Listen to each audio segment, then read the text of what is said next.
অনেকদিন পর ভিডিও নিয়ে আসা। তবে আজকে আমরা শিখব নর্মালি আমরা যখন জার্মানিতে বা অস্ট্রিয়াতে যাব, তো আমাদের হয়তো বা কফি বা কোনো কিছু খেতে মন যেতে পারে, বাসায় রান্না করতে না মন যেতে পারে। সো আমরা কিভাবে সেই অর্ডারগুলো করব কফি শপে গিয়ে অথবা কোনো রেস্টুরেন্টে গিয়ে।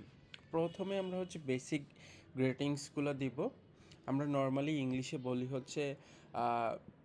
Hello excuse me. তো আমরা যেহেতু ইংলিশ বলবো না, সো আমরা এটা ক্রস করে দিই। সো আমরা বলবো জার্মানে হ্যালো এনসোল ডিগুন, মানে হ্যালো হ্যালো এনসোল ডিগুন, মানে এক্সকিউজ মি। তার মানে উচ্চারণটা কী হবে? হ্যালো, মানে আমি উচ্চারণটাও লিখে দিছি হ্যালো। দেন সেটার উচ্চারণ হবে অ্যান্ট সোল ডি গং, তার মানে এনশোল্ডিগুন, মানে এক্সকিউজ মি।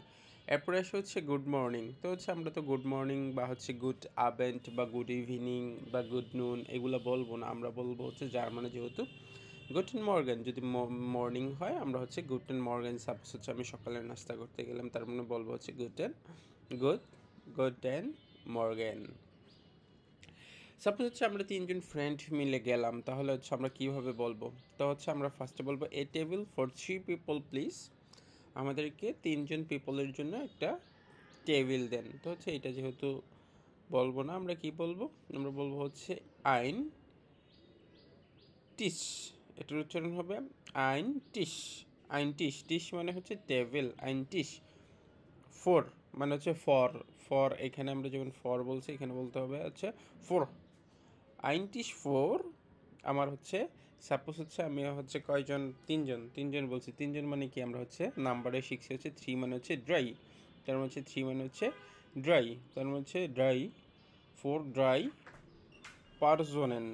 পার জোনেন মানে 3জন পার্সন। পার জোনেন বাইট।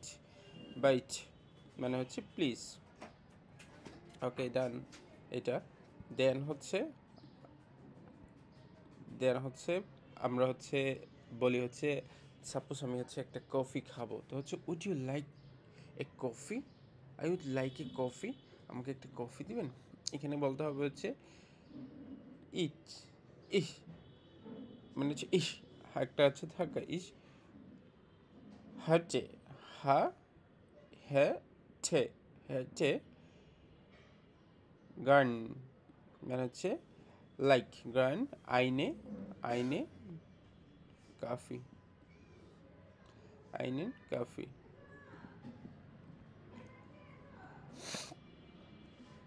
সাপোজ আমি কফি না খেতে গিয়ে আমি একটা রেস্টুরেন্টে গেলাম, তার মানে আমি কি বলবো? আমাকে তো ফার্স্টে বলে যে মানে আমি গিয়ে বলবো মেনুটা দেন, বা এখানে কি কি ভালো খাবার আছে। তো এখানে হোয়াট ডু ইউ রিকমেন্ড, মানে তুমি কি সাজেস্ট করো এখানে খাওয়ার জন্য। এখানে ভাস এম ফেলেন, ভাস এমফ এমফ ফেলেন, এম ফেলেন জি বা এম ফেলেন জি, এখানে মানে কী ভালো জিনিস আছে। তো এরপরে বলতে, এরপর আমরা বলি সাপোজ আমার বিলটা চলে, মানে খাওয়া দাওয়া শেষ, তখন কি বলবো আমরা? Could you have the bill please?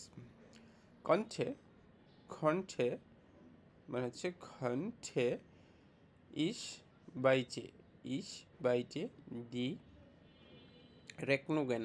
Rake, এটার উচ্চারণ হবে রেক নুং। রেক নুং হাভেন। হাভেন মানে could you please give me the bill. এটা একদম শর্টে।